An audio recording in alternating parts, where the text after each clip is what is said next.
Get up and fight for your dreams, it will not come true on their own.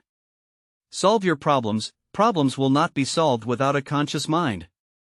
Dream and achieve, there is nothing that crosses your mind one day that can't be drawn to the ground.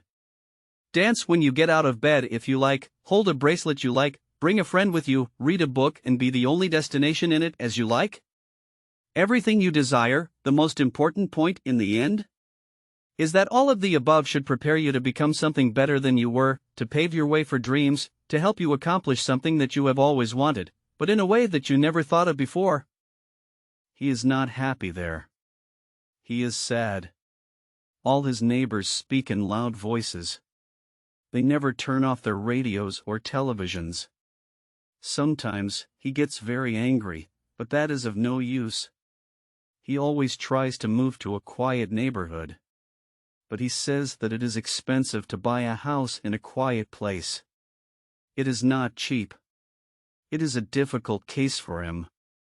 It is not easy at all. A shout out to all the girls who are focused on their own business, spending time with God, getting to know themselves, and working towards their goals. Keep striving and inspiring others. My wish for you is to continue. To continue as the person you are, to amaze the cruel world with good deeds. And to continue to allow humor to reduce the burden on your delicate heart, Maya Angelou. There is no so-called late time to start improving yourself and your chances, and there is no specific age to reach the goal as long as your heart is still beating.